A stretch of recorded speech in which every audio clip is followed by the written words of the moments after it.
Hey, what's up, and welcome to the GamePositive Podcast, Episode 10. It has been way too long since I've recorded a podcast episode, and I promise I have a great reason for the absence. I don't actually have a good reason. It's just that a next generation of video game consoles had started, and on top of that, I kind of relapsed on my addiction to World of Warcraft, so I have just been spending a lot of time gaming. Oh yeah, and there was like a holiday, like Christmas and the end of the year and all that kind of stuff. So, I spent time unwinding and recharging with the fam, all the stuff you'd expect to have happen. I hope you all had an awesome break as well, but now that we're getting back to the swing of things, it's finally time to talk about video games again. So without further ado, let's start off with what I'm playing.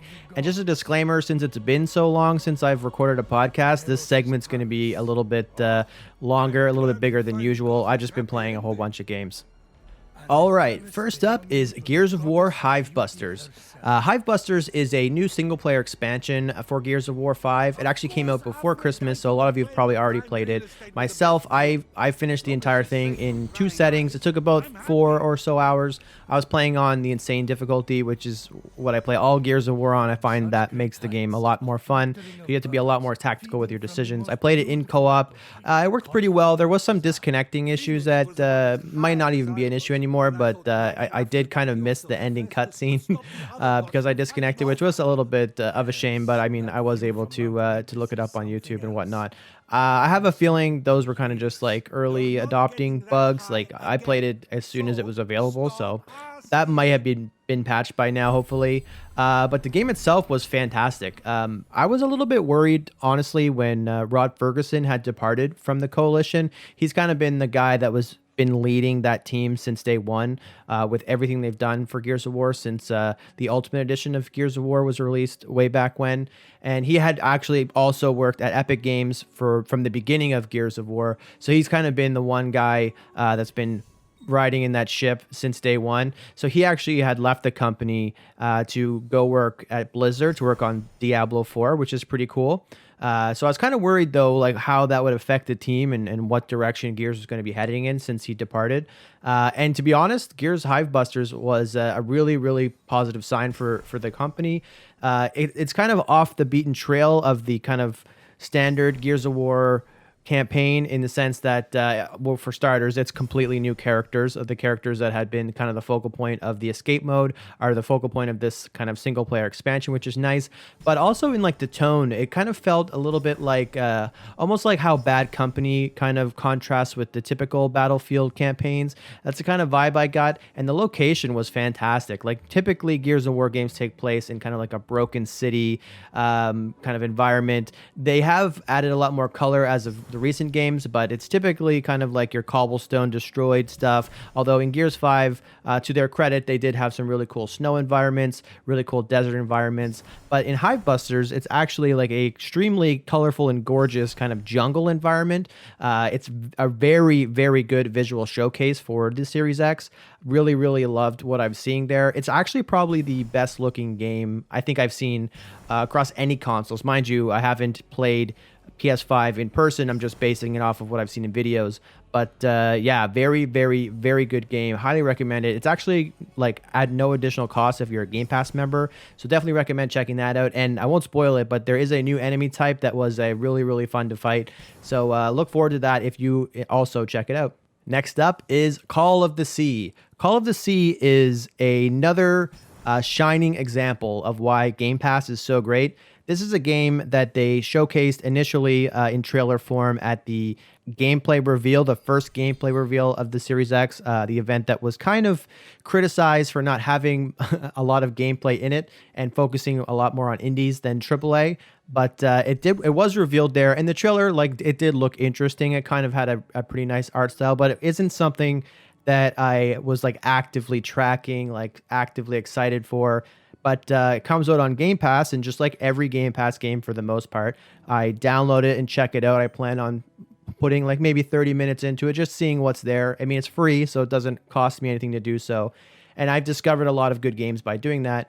And this is another one of those good games, and not even a good game. This is a fantastic game. This is honestly probably the best Xbox exclusive game of 2020.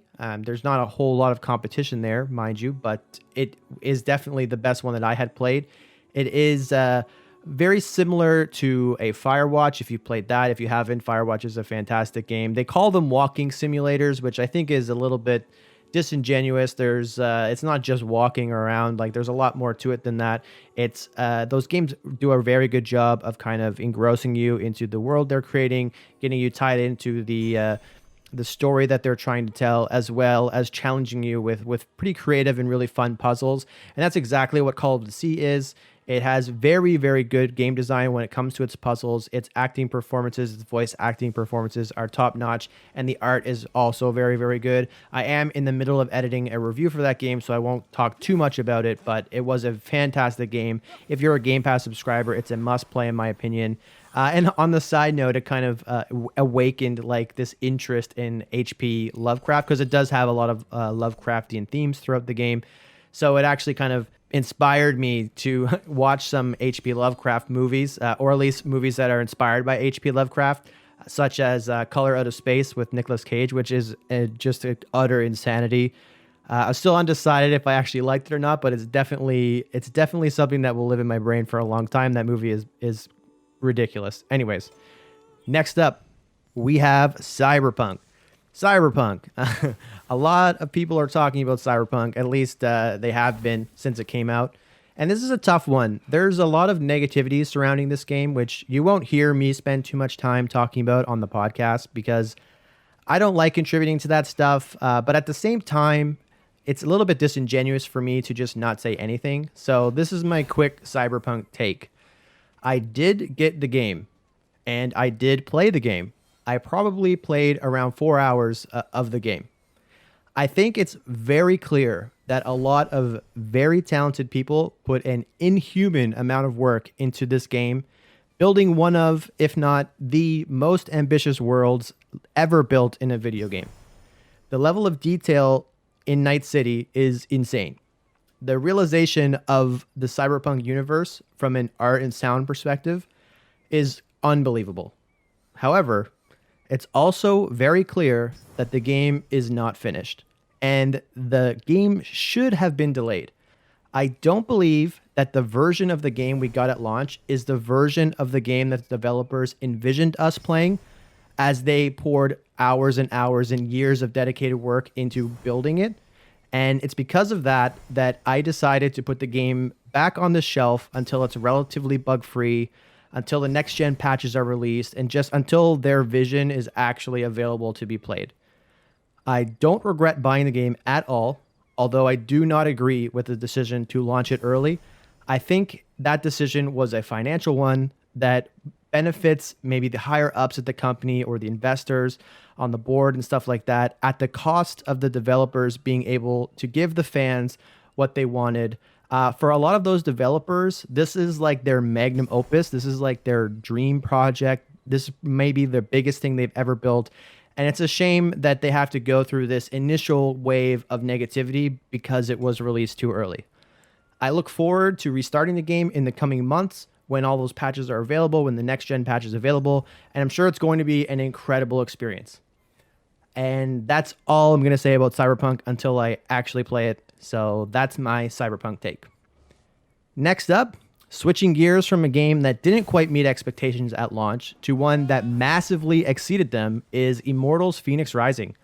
I picked up Immortals Fenyx Rising when it was on sale because I had heard some good things about it, and generally speaking, I do enjoy Ubisoft games, and boy, I'm glad that I did. Immortals Fenyx Rising is easily the biggest surprise hit of 2020 for me. It's so incredibly fun to play and full of charm. It feels like Ubisoft literally handed a team of expert Assassin's Creed developers the reins to a fresh new IP and just let them create without having to worry about any like continuity with the Assassin's Creed story, without having to rely on like strict Assassin's Creed formula that has been kind of refined over the decades that it's been releasing, and just focus purely on making a fun game. And that's exactly what they accomplished with this one. I'm probably about 30 hours into the game right now, and only about maybe 1/3 of the way through all of the content. It's got the standard kind of map full of of waypoints and map markers that you see in the typical Ubisoft games. However, the game is just so fun. Like the dated, or I guess like point to point kind of different things that you do in the game are so fun that I just feel compelled to like 100% complete each zone, which is why it's taking me so long to get through the content. And that's just something that I haven't felt a lot with the more recent Assassin's Creed games. The games themselves are phenomenal, don't get me wrong. I just feel more of a drive to kind of plow through the story and just do enough side content as I can to make sure that I'm the level I need to be to do the story, which might not be their intention, but that's kind of how I've been playing them. Mind you, I haven't really played any of Valhalla. I'm kind of waiting to finish Immortals before that, so I'm strictly talking about Odyssey and Origins when I'm referencing those Assassin's Creed games. But yeah, I won't talk too much about Immortals Phoenix Rising because I am actually going to also create a review for that when I'm finished, and there'll be a lot more details on the game there. Finally, the last thing that I've been playing, and the real reason that I've been so absent from the channel and the podcast and just the world in general, is World of Warcraft, and that's both Shadowlands and Vanilla. So, World of Warcraft. Let's talk about World of Warcraft. I know a lot of the people that listen to this and maybe follow me on Twitter or tune into my YouTube videos, they're probably not World of Warcraft players, and that's fine. Like, not everybody likes MMORPGs, and not everybody plays games on PCs. That's completely understandable.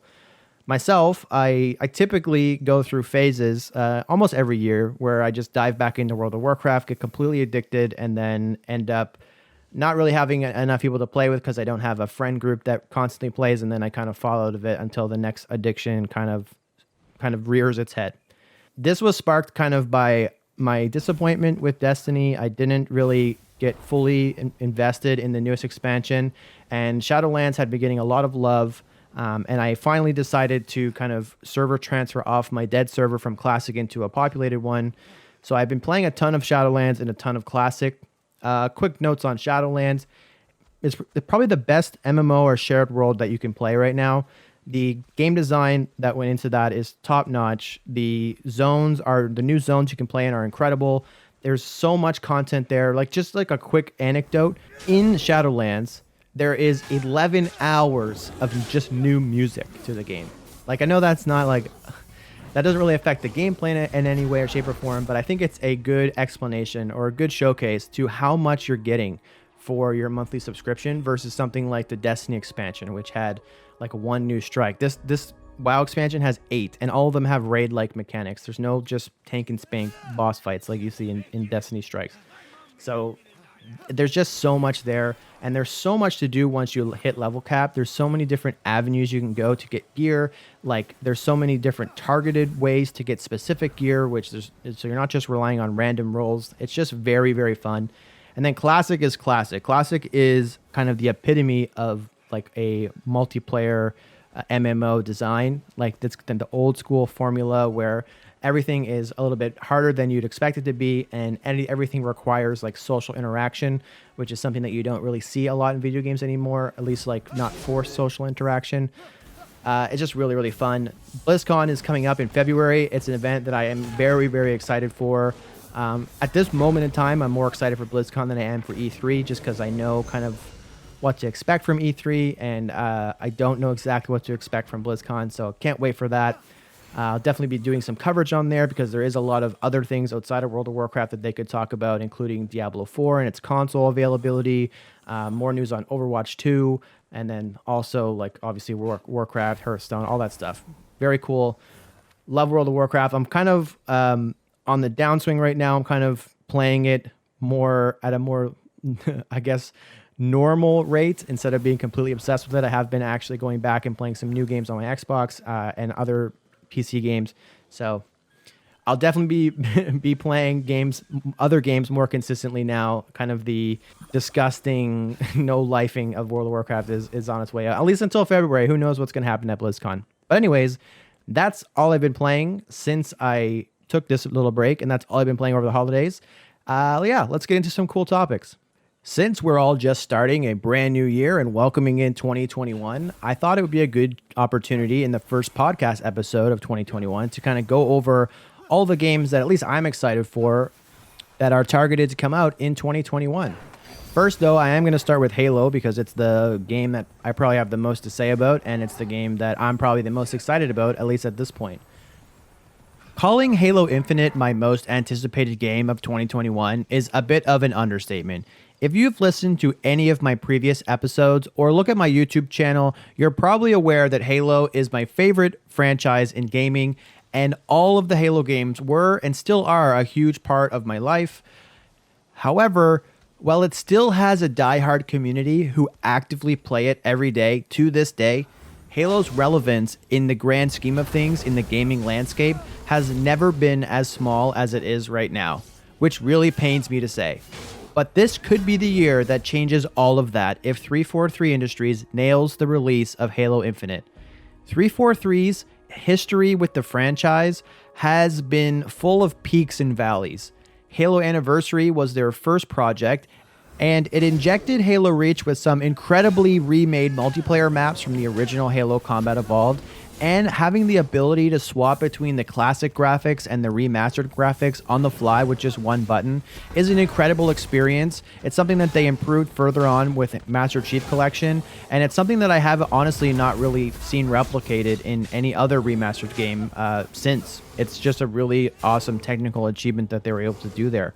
However, a lot of the artistic changes that they made in the remastered campaign, at least from like an art perspective, an art style perspective, were not really well received by the community, something that had kind of carried itself into Halo 4 and 5. And we're seeing kind of a return to the original art style with Halo Infinite. But that's an example of, from the beginning, them doing something really, really awesome, but also having something that the community didn't like, kind of balancing that and preventing it from being like a monumentous kind of a accomplishment. We got back to Halo 4, which was their next release, and in my opinion, Halo 4 had one of the best stories told in any of the Halo games. It was easily one of the best looking games of the entire generation, like during the 360 PS3 era. You could argue The Last of Us looked better, but the PlayStation 3 technically was a more powerful piece of kit. And I think that Halo 4 stands toe-to-toe with that game graphically. And you could even argue that it is superior. It is a gorgeous game. However, the multiplayer component, it didn't go through any alpha or beta testing like Halo 3 did. And it had no community feedback with any of the new additions that they made to multiplayer. And those additions were clearly like market-driven based on like focus groups and stuff like that. They were looking at what was popular and trying to squeeze it in, and obviously that didn't go really well because most of that was scrapped a few months after launch. And but at that point, honestly, the damage was like already done. People had a bad taste in their mouth. If you go and play Halo 4 right now, in my opinion, it has some really awesome maps. And once like the balance patch came in to make the BR actually relevant and the ordnance drops were kind of tuned out, it is actually a really, really good game. It's actually like the core of Halo 2 Remaster. Like Halo 2 Remaster is built on top of Halo 4's multiplayer. So it is really, really good. It's just they made a bunch of mistakes, and that kind of took away some of the win from the sales of Halo 4. Moving into MCC, MCC is, like, I don't think this can be debated, to be honest. I think that MCC is the best kind of collection, the best remaster you could get for any franchise in any game. It has every single Halo game, except for Halo 5, ever made, all remastered, all running at like minimum 1080p 60, all the way up to 4K 60 with HDR, depending on what type of Xbox you have. It has added customization that wasn't in the original game. It has full custom game support for all of them. All the campaigns are there, even like Halo ODST. It has cross-game playlists, cross-game multiplayer. It's just like kind of a technical, insane marvel what they were able to accomplish with that. But as you know, if you've played the game at launch, it was very rough at the beginning. They didn't have any beta tests. Again, a problem that came with them from Halo 4, and that led to a lot of networking issues that they didn't account for. And it took a really long time for that game to kind of get back on its feet, like really long. Nowadays, it's one of the best games you can play. It's fully optimized for Series X. It's beautiful at 120 FPS. It has PC support, full PC support on Steam and on Game Pass. Like I said, you have the multiplayer customization, which is really good. I think that crossplay is coming soon, and a custom game browser. Like the game is being supported at like to an insane degree, and it's really like stands alone at the top as one of the best kind of remakes of a game ever. But again, it had that really rough patch at the beginning, which again took the wind out of the sails of that launch and really left a bad taste in people's mouths. So it's again that whole kind of doing something really, really good on one hand, but then weighing it down with something that's not so good on the other. And then we have Halo 5, which was their most recent release, technically if you don't count Halo PC.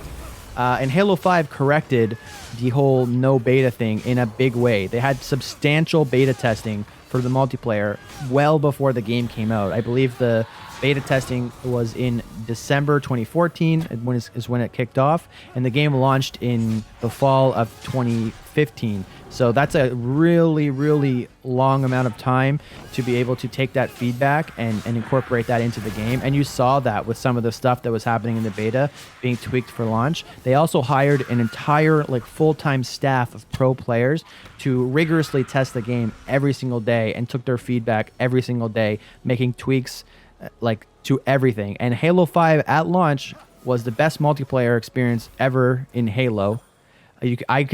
I might prefer Halo 2, but that is 100% fueled by nostalgia. If you're looking at it objectively without any nostalgia, Halo 5 is the best Halo. It has the most ability to outplay your opponent. It has the largest skill gap, so you have the most room to improve as a player.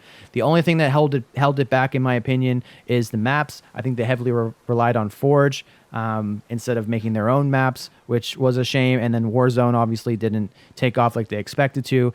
But also, the main issue that everybody has with that game is that the single-player story, despite Halo 4 being one of the best, Halo 5 was one of the weakest. It completely had nothing to do with any of the marketing material leading up to it. They pulled the rug underneath a lot of people by taking the focus away from Chief and putting it on Locke, something that was a very, very bold strategy and didn't pay off for them, unfortunately. And they kind of made the opposite mistakes in Halo 5 that they did with Halo 4. Again, launching with this incredible arena multiplayer experience, being so fun to play, and honestly having a microtransaction scheme, or the monetization systems in that game were not that egregious. Yes, there's a ton of cosmetics that's locked behind rec packs, which are basically loot boxes, but you get flooded with the currency to buy them just by playing the game. I might have spent a little bit of money on some promotional rec packs where there's a charity going on and the money goes towards that and stuff like that. Nothing crazy. Everything else I've unlocked is just from playing, which is really good. There's a lot of other games that were a lot worse than that. But again, there's peaks and valleys. The multiplayer is great. Single player sucks, or at least wasn't as good as the rest of the Halo games. So what I'm trying to get at here is that 343 clearly is showing flashes of potential. It's like when you're watching a rookie quarterback start his first few seasons and you're seeing these flashes of brilliance, but then they're also throwing interceptions in the end zone. So you're just hoping that they can put it together. And that's what we're hoping for right now with 343 Industries. And I think that they're poised to do so. There's a few things that are different with the development of Halo Infinite that I think could kind of prevent them from making some of those similar pitfalls or having those similar mistakes happen. For starters, it's got a whole new team of leaders running the show right now. The creatives leads behind Halo 5 are not there anymore. It's completely new faces, which could be a good thing, could be a bad thing. We don't necessarily know until the game comes out. But I do know that with Joe Staten at the helm right now, as of last summer, he's someone who knows how to make a good Halo game. He was present and actively had a huge role in developing Halos 1 to 3, which are looked at from the community as kind of the holy grail of the Halo games. It has almost double the development cycle that Halo 4 and Halo 5 received, which is a good sign. It allows a lot of time for testing internally, a lot of time for developing and testing new concepts and really kind of making the game stand out. It's got a completely new engine that's built from the ground up specifically for Halo Infinite, and this is the first time that Halo's received a new engine since the original Halo. Every single Halo iteration since Halo CE was a upgraded or bolted on kind of new tool set to the original engine. So not only do you have the advantages of having a lot of new tech being integrated from the ground up specifically for this game, but you also don't have to rely on years and years and years and years of notes that were for how to use the toolkit from previous developers that don't work on there anymore. Like, I think that gets lost on a lot of people. It's like if you had to build a Lego set and the Lego set's instructions were like handwritten notes from a bunch of different people that aren't there to answer your questions anymore. That kind of could throw a few wrenches in the development cycle, and that could be the reason why there was some technical issues with some of the past work that they've had, specifically with Master Chief Collection. That's just speculation, but it is technically possible. All of those things could be the ingredients that 343 Industries needs and Microsoft needs to bring Halo back into relevance, and I'm pretty confident that they can pull it off.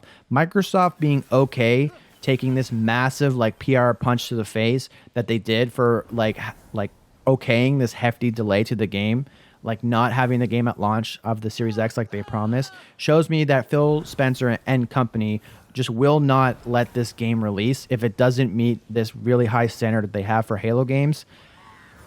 And yeah, I'm really confident in their ability to do that, and I'm kind of okay with this huge delay. Am I annoyed that I'm not playing like Halo Infinite on my brand new Series X at launch like I had planned on doing when I pre-ordered the console in the first place? Yes. Am I going to analyze every single speck of information that drips out of 343 leading up to Halo's launch? Agonizingly? Yes. Is doing that going to make waiting till next fall even harder? Yes.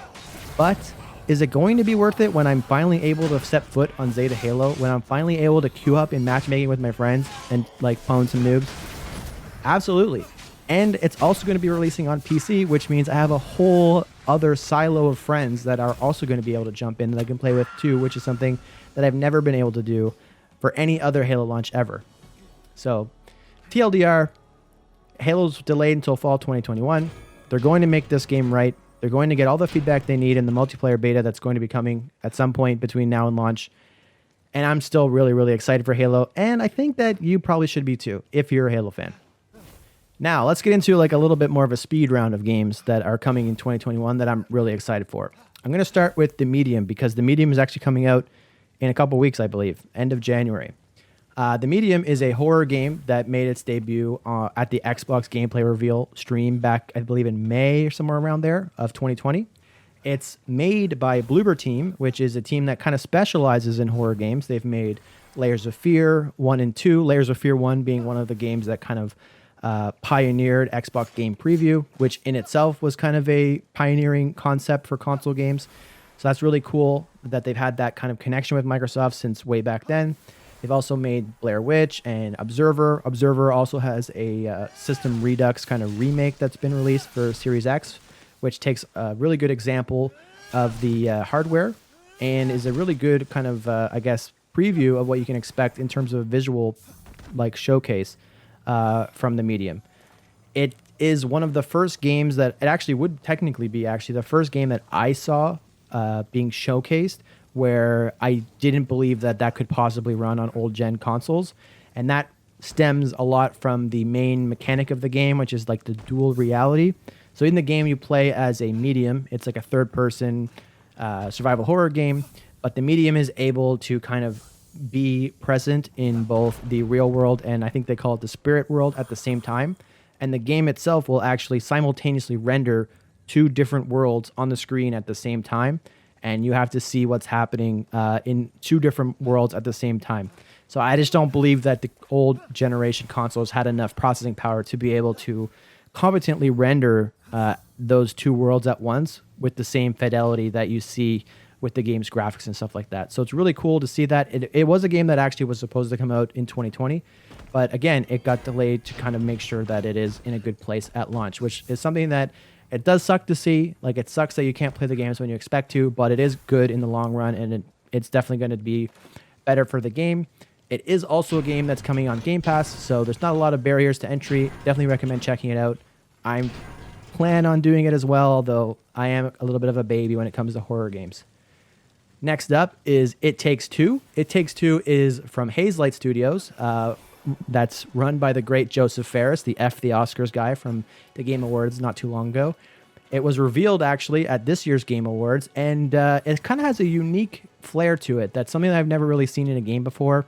It's a co-op adventure similar to A Way Out, and it does still incorporate the kind of friend pass marketing mechanic, I guess, for lack of a better term, that they had with The Way Out, where if you buy one copy, you still can play with a friend for free, because the whole game is designed as a kind of couch co-op or co-op experience. You can't play this game without another human being. Same with A Way Out, which is actually really cool. It's not something I want every game to do, but I do think there's a place for that in the games industry, and A Way Out was a fantastic experience because of it. But back to It Takes Two. From the trailer, it seems like it's kind of well, first of all, it's a huge left turn from A Way Out in terms of its theme, but it seems like it's like a Disney movie meets romantic comedy in a co-op adventure skin, which is something I don't think I've seen in a video game before, and it's something that I'm really interested in. I'm really hoping I can convince my significant other to kind of finally play a game with me and maybe play this one. So I'm really looking forward to that. I believe that comes out in Q2, Q3 of 2021. Next up is Outriders. Outriders is a game that was initially supposed to come out in February, but it has been pushed back to April 1st for more polishing, a theme that I think you'll see continue as time goes on. COVID just has a huge impact on game development, and I think you're going to see a lot of games get delayed, unfortunately. But like I said before, it's in the best interest of the game in the long run, so I definitely support every developer that decides to do that. But back to Outriders, it is, like, people call it a Destiny clone, which, I mean, in a lot of ways it does take influence from Destiny, but it also takes a lot more influence, I think, from Diablo, where it is a PvE only kind of shared world shooter that has built somewhat of an interesting world from what I've seen from the trailers and stuff like that. It has a huge focus on different builds and customization of your character. Like, the skill trees that they've showcased are very, very vast, which is a stark contrast to Destiny, where you make very little decisions about your character that don't really make huge impacts. It's more of a focus on the actual guns and the shooting, less of a focus on the characters and their abilities, although obviously supers are like very relevant in Destiny. But the outside of that, it's very limited, and at least in contrast to Outriders. Whereas Outriders, yes, there are guns, yes, there are loot, and there's definitely shooting, but from the gameplay I've seen, it seems to be at worst an equal focus on using your abilities and shooting, but maybe even more so leaning towards the abilities. And the kind of sheen that they have on the game is very M-rated, so your abilities are very visceral, and like they definitely completely wreck the enemies that they use them on. Like, one example I'll give is there is a character that is focused on like earth abilities. Like, I guess he uses like rocks and different parts of the earth as weapons, and he has an ability where he can summon like a rock spike out of the ground that like impales through someone's face, and then they just kind of hang there dead, which is definitely not something that you'll ever see happen in Destiny. So there's another kind of separation there from Destiny in terms of its themes. But the developer has been very, very vocal about talking about things like, this is not a game as a service. This is being built as a game that is a full game that you can play from start to finish, and then also have like a end game that ships with the game. They never said that they won't support the game after it comes out, obviously, but they aren't relying on you buying like a season pass and drip feeding content and like holding back content so that they can make sure that you're not going to just play the game, finish it, and move on. Like, Destiny really wants you to play the game and then keep coming back and giving you different ways to come back. Whereas this game, I think they're more focused on you buying the game, enjoying it for however long it takes you to see everything that there is, and then leave and come back when they have more to offer you, which is something I can really appreciate. It's something that I'm leaning more towards. Like, in the past, I loved how Destiny kind of ran. I loved always having a reason to sign in every day. But nowadays, I kind of want to play more games, and I kind of like the feeling of being done with a game, at least for a short period of time, while the developer works on something compelling and works for a reason to make me come back. So Outriders is definitely something I'm looking forward to. It's something that I plan to pick up in April. It's actually a really good time, too. I don't think there's a lot of competing games that are going to also come out around that time, at least not yet, unless something gets pushed back or whatnot. So can't wait to check that one out. It's something that would really, really benefit, in my opinion, from having a beta. I think that a beta would definitely let people kind of jump in. Like, Destiny's beta did a ton of good work for Destiny back in the day. I think the same effect could happen with Outriders. Next up is Back for Blood, another game that was announced at the Game Awards, or at least showcased at the Game Awards. I believe it was actually announced before that, but they did have a trailer there. And I believe the day or two after the Game Awards, they actually had a PC beta. So there's gameplay you can check out as well. The game itself is a spiritual successor to Left 4 Dead, which is a game that kind of took the whole gaming landscape by storm when it released back in the 360 era on PC and on 360. I remember the beta for that or demo, I guess they would have called it back then, on 360 just kind of came out of nowhere. And it was easily, by like large metrics, my most played demo ever. It was so much fun. The quick kind of turnaround to release Left 4 Dead 2, which also kind of included Left 4 Dead 1, I think may have happened too quickly, which kind of like having to buy a brand new game and then really it being more like an expansion kind of left a lot of people with a bad taste in their mouth. But the game itself still has a thriving community to this day, Left 4 Dead 2. And I think that Back for Blood looks to add a lot more depth to the gameplay, along with like much needed visual upgrades. And I think it's going to be extremely successful. Right now, I'm really kind of craving that kind of PvE horde style like shooter game. So it's coming out at a perfect time for me personally. And it's something that I can't wait to check out. Next up is Ratchet & Clank, A Rift Apart. When I saw this game at first, like the first time they revealed it in a trailer, I did have mentioned earlier that the Medium was the first time that I seen something. I was like, wow, that probably can't happen on a regular console or current gen console.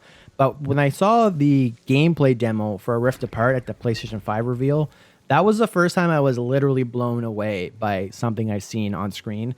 How quickly you can traverse time in that game is like insane. Like the equivalent of jumping from like one block to the other in Mario is how long it takes for you to be in one like very detailed, extremely unique world and then jump directly into another one. It's fantastic. It looks great. It got delayed again. I think it was supposed to originally be a launch title, but it is supposed to come out in 2021. Hopefully I have a PS5 by then. Like I said, it's really hard to find one. But assuming I do, it will probably be the first Ratchet & Clank game that I buy day one for full price. Every other one I own, I've gotten used or on sale or whatnot. Next up is Horizon Forbidden West. I have a little story around Horizon. I might have told this already. I can't remember, but I'm going to tell it again. So I think it was 2016 Christmas is when I got a PS4. It came with, I believe, Uncharted 4. And I picked up a couple other games used, like The Order 1886, and I was having a lot of fun. Like PlayStation exclusives are awesome. Like that's not really something that's disputed, I don't think. But when Horizon came out, it was the first PlayStation game in my life ever that I had bought on day one for full price, ever. I take it home, I install it, whatever. I play the game for between half an hour and an hour. This is on a Friday, I believe. I pause the game. I look at the clock. It's, I think, 7:30, 8 o'clock. I have an hour before Best Buy closes. I literally packed up my PS4, like in the box and everything, drove to Best Buy, traded it in, got a PS4 Pro, brought it home, and played the ever-living hell out of Horizon Zero Dawn. The game was so good that I had to go out and spend like another $300 just to play it slightly better because that's how good it was. So not only was it the first game on PlayStation that I ever paid full price for, but like a few hours after I bought it, I ended up spending like 4 times that amount to upgrade to a PS4 Pro. So if that's not a ringing endorsement for how good of a game Horizon Zero Dawn was, then I don't know what is. And Horizon Forbidden West is going to be coming out in 2021. Not much is known about it, other than it's more Horizon, but I mean, that's all I really need to know. And another side note on this game, this series, Horizon, is that it's a good example of like what can happen when you have a talented group of people and you let them kind of expand their wings, like creatively. What I mean by that is Guerrilla Games, the people that make Horizon, they're the studio that made like the original Killzone and Killzone 2 and Killzone 3 and Killzone Shadowfall. You see what I'm saying? They made 4 Killzone games. Killzone was supposed to be the Halo killer. It never was. Like no one will tell you that it's better than Halo, but no one will also tell you that they're bad games. They are good games, but when you have this creative studio, this very talented studio, obviously very talented, and you tell them you have to make a game that competes directly and quote kills our competitor's game that's this. So it has to be a shooter, has to be sci-fi. And you give them these walls that they have to stay in, they can't like creatively break out of, and you make them do that over and over and over and over again, then you're not going to get their full potential. But when Sony comes in and they say, you know what, you can make whatever you want, and there's no barriers to what you're allowed to make. It doesn't have to be a shooter, it doesn't have to be sci-fi, it can be, it's up to you. Do whatever you want. That's when you get crazy shit like robot dinosaurs with like tribal, anyway, whatever you want to call Horizon Zero Dawn, and you get masterpieces like that. The same thing to a lesser extent happened with Naughty Dog when they said Uncharted is our most popular game. You've made Uncharted 1, 2, 3, and 4. Well, I guess to that point they've only made 1, 2, and 3, but then they're like, we're going to let you do whatever you want to do next. And then they make The Last of Us, which was the best game in the entire generation of last year, or last, like, 360 PS3 era. Now, if you circle that back to Microsoft and you ask yourself, is there any studios that Microsoft has that obviously have a ton of talent, but are constantly making the same game over and over and over and over again? Are there any studios like that? Well, let's look. Well, what's the best racing games ever for the last, almost 2 decades? Forza. And they're all made by the same people. Forza Motorsport, like the more simulation style. They're all made by Turn 10. The studio's named after, like, racing terms because its sole focus is to make racing games, make Forza Motorsport games. What would happen, and those games, mind you, are like 9s and 10s always. They're super highly rated, very, very good games. But what if they made something else? What if they took that talent and made something that they wanted to, that wasn't racing? Maybe they want to make a different type of racing game, you know what I mean? And then you look at something like The Coalition. I think that Gears Ultimate Edition was a fantastic remake. I think Gears of War 4 is one of the best games on Xbox One. I think Gears of War 5 might be the best game on Xbox One. What would happen if they made something that wasn't Gears? What if they wanted to make like a medieval game? I don't know. Like, what if they wanted to make something else? Something happens to you when you're a creative. I'm not trying to say I'm super creative, but when you are a creative person who constantly has to kind of create the same thing over and over again, you kind of get diminishing returns at a certain extent. And sometimes you just need to have those walls removed and be able to just create. You've proven yourself as being like a very talented developer, a very talented studio. We're going to give you the opportunity to just create. Now, Microsoft is doing that to a certain extent with Playground. Like, Playground had made Forza Horizon 2, 3, 4, and now they're making Fable. So we're going to see if there's any fruits to that decision, and I think that there will be. And hopefully, Fable's success will allow Microsoft to let Turn 10 do something else, let the Coalition do something else, maybe even let 343 do something else, and see what happens. Now, I'm not saying that any of those franchises should die. Like, I don't think that Uncharted should die because The Last of Us and Last of Us 2 came out. I don't think Killzone should die because of Horizon. I just think that those studios making them, sometimes you just need to let them spread their wings a little bit and make something amazing, because that tends to be what happens, at least in my brief experience with studios going through that type of transition. Anyways, I've talked a lot about Horizon Zero or Horizon Forbidden West without actually saying anything about it. I think we'll move on to the next thing on my list here, which is Game Pass launches. So this is a little bit of just a checklist of smaller games that are coming to Game Pass on day one that I think are relevant and I'm really interested in. So first up, we have Chorus. Chorus looks a lot like, from a gameplay perspective, it looks a lot like Descent almost, if you remember that game. It's an older game from PC. I think there was a PlayStation 1 port as well. It's a game that my dad had on that I really like to play with a flight stick. It was really cool. But it does seem from the trailers to have a really big emphasis on story. The trailer really did a good job of making me interested in the setting, the world, and the main character. They seem to have like a weird psychic relationship between the protagonist and her spacecraft, and then they have this whole like crazy sci-fi world that's built up around them, which seems really, really interesting. So I'm really looking forward to that one. Next up, there is The Ascent, which kind of seems like a Cyberpunk meets Diablo style game. It's kind of a really awesome universe to put an action RPG looter in. And they've been on the Xbox Wire report saying that they do plan on taking full advantage of the Series X hardware. So that's going to be good to see. Next up, there's Scorn, which looks to be like very disgusting in all the right ways. It has visuals that are heavily inspired by H.R. Geiger, the guy that was responsible for designing the xenomorphs in Alien. So he obviously has like kind of a weird, twisted mind, and they implemented that vision perfectly in the world that they created. And it is a single-player FPS game, similar to like a Wolfenstein or a BioShock, which immediately grabs my interest, so count me in on that one. And there's a ton of other games that are coming to Game Pass. I could spend all day talking about that, but those are three that I just really wanted to cover. Next up, there is Gotham Knights. That is a game coming from WB Montreal. It's their newest attempt at a Batman game. I think that Arkham Origins, which is the last game that they made in the series, is super, super underrated, and honestly, like probably has the best boss fights in all of the Arkham games. I think it had some bugs at launch, which really kind of skewered people's perception of that. But if you have an opportunity to play that between now and when Gotham Knights comes out, I definitely recommend doing so. I think it will kind of change your opinion if you actually play it from start to finish, now that it's been patched and you might not run into those bugs and stuff like that.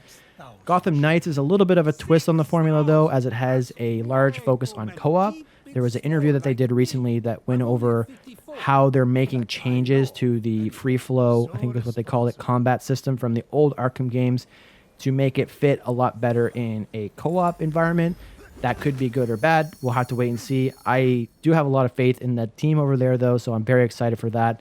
And it is kind of interesting. Like this is not really a spoiler because it's the first thing that happens in the trailer, but according to the story, Batman's actually dead in this Batman game, which is a weird way to kind of start the game off. But we'll have to wait and see how that plays out. I have a feeling he's not actually dead, because that wouldn't be the first time that a character was, quote, dead in an Arkham game, and it actually wasn't. I won't say anything more because I don't want to spoil anything, but if you played the games before, you know what I'm talking about. Next up is Hogwarts Legacy. This is the first kind of real, like, new game for Harry Potter fans, like, in a long time. I know there was like a PlayStation Eye camera game or something that, I mean, we won't really count that, but there hasn't really been like a real Harry Potter game, I think, since like early 360, late Xbox PS2 era, which is obviously a long time for having been such a major franchise. And I'm not counting the Lego games. I'm talking like a full Harry Potter game, like the old ones on PS1, PS2, Xbox, etc. And this game is actually telling, I believe, an original story from the 1800s era Harry Potter, or like Harry, like whatever world of wizardry, whatever the actual universe is called, which is pretty interesting. And it's made by Avalanche, who is the company that really specializes in like open world action adventure. They made Rage 2, for example, in the Just Cause games. So they have a specialty of creating these huge worlds that are acting more like sandboxes, where you can kind of experiment with a lot of different gameplay mechanics. And I think adding magic to that could really kind of end up with some really cool combinations of how to use those mechanics in the big worlds that they're so good at creating. And the trailer looks really promising. There's a gameplay trailer, or like pseudo gameplay trailer, that was released semi-recently, so definitely recommend checking that out. It's something that I'm surprisingly excited about, because I have seen all the movies, but I wouldn't say I'm necessarily like a Harry Potter fanatic. But this game does look really, really good. Next up is Resident Evil Village. Everything I've seen from Resident Evil 7 looks incredible. Same with like Resident Evil 2 and Resident Evil 3, the remakes of those games. However, despite Resident Evil 4 being like literally one of the best games I've ever played, it's easily my top 10, possibly top 5. I have to really think about that. I actually am like literally too scared to play Resident Evil 7, and pretty like just slightly too scared to play Resident Evil 2 and 3 remake, which I don't understand why. Like, what's wrong with me? Like, why can't I just like suck it up and play this? I played Alien Isolation from start to finish, which is horrifying, and I managed to do that. So I really, you know what? I'm going to make 2021, I'm going to make my New Year's resolution to stop being scared of these games, because they look so good. And I'm going to start that with the medium. I'm playing the medium regardless, no matter how scared I get. It doesn't matter. I'm beating that game. And then after that, hopefully I'm brave enough to jump into Resident Evil 7, 2 remake, and 3 remake, because Resident Evil Village looks amazing. It seems like it's moving away slightly, and it could be a red herring, but it seems like it's moving away slightly from like quote zombies and like infected to more like fantasy villains. Like it seemed like there was like werewolves maybe in the trailer. I don't know. It looks really, really cool. I looked, from what I understand, I haven't really read too deep into it because I didn't want anything spoiled. It seems to have some of the same characters from Resident Evil 7. So it may be a continuation of that story-wise. I'm not 100% sure though. I didn't want to really look into that too much until I played Resident Evil 7, which I'm going to do in 2021 because I'm not going to be scared anymore. I'm not afraid anymore, just like Kevin McAllister. Anyways, last game on my list is God of War Ragnarok, which is the sequel to the greatest single-player experience ever made. I talk about this way too much. I'm not going to get into too much detail about why I love God of War, but I do have my doubts that this game will actually be released in 2021. But if it does release in 2021, it's the only thing that's going to be able to kind of reach and rival my excitement that I have for Halo, which is saying a lot, like a lot. However, why I don't think it's coming out 2021 is because they literally just showed the title at the PS5 reveal. I think that showing the title is extremely beneficial to them from a marketing perspective. It's definitely their biggest game. Like of all the games, all the IP they have, that's the one that's going to make or resonate the most to reveal. And when you say it's coming in 2021, that's really going to drive sales of the console leading up to that fall window. Not that they need help with that in the first place. And it really kind of takes wind out of the sails of Xbox, who clearly from like the onset had more games revealed. Go back in time to probably like, I don't know, beginning of 2020 when Sony was probably preparing this event. At that point in time, it was a lock that Halo Infinite was coming at the launch of the Series X, and Sony really didn't have a counter to that at launch. Like Spider-Man, Miles Morales, that's like, I don't want to call it a DLC because it's a lot more than that, but it's like an expansion to a really good game. It's not necessarily something that you would want to put toe-to-toe with Halo Infinite. And like Ratchet and Clank or Sackboy or Bugsnax, like those type of things are amazing games on their own, but it's not the same level as a Halo game. Like Halo is Microsoft's biggest punch, right? So what does Sony lose if they say that God of War is coming in 2021 and then like in the summer or whatever at E3, they show like awesome gameplay that really gets people super hyped. And then in August, they announce it's actually delayed until like, let's say Q1, Q2, 2022 or something like that, right?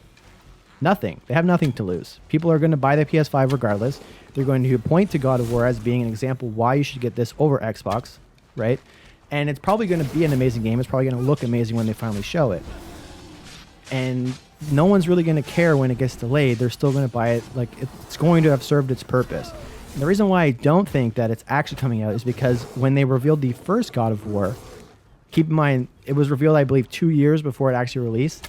They had like a very long and in-depth gameplay demo. I think it was almost 10 minutes long. That was mind-blowing. And that's what really kind of got people excited for the franchise again. So to tell me that when you revealed the first one, it had a 10-minute vertical slice that was extremely polished and basically complete, like that slice of gameplay, to have that and then still take 2 years to finish the game, you're going to go from that to showing a splash screen, like a logo reveal at your console reveal event, the most important event that the PS5 will probably ever have, right? Like that's the first impression. That's what you're like. If you wanted to pull people away from Xbox, like even more than you already have, that's the event to do so before they make their purchase decision, before they're like invested in an ecosystem. And then you don't show anything other than a logo. That tells me that that game's not far along enough to actually have any chance of releasing in 2021. Not that that's a bad thing though, because like I said, there's tons of things to play. And it's not a bad thing when a game gets delayed, as long as it releases and it releases in good shape. I'm totally for delays. I'm just very skeptical that that game is going to come out in 2021. And that's it. That's my list. There are a ton of other awesome looking games coming out in 2021, and probably even more that we don't even know about yet. But that's all I had time for to talk about today, and those are the games that I am absolutely the most excited for, at least at this point. Also, with a new year, I wanted to announce some changes that are coming to the YouTube channel and the podcast as well. Toward the end of the year in 2020, I kind of felt a lot of paralysis by analysis when creating content, if you know what I mean. I have a bunch of ideas that are like already halfway done, and some of them have even been abandoned because I just have so much that I want to do and I just don't have the time to do it. Working full time, having a family, and actually wanting to play games as well, not just talk about them. I feel the need to kind of streamline and focus my content a little bit more. I just am not capable, at least at this point, of being the like high quality, consistent YouTuber and podcaster that I want to be.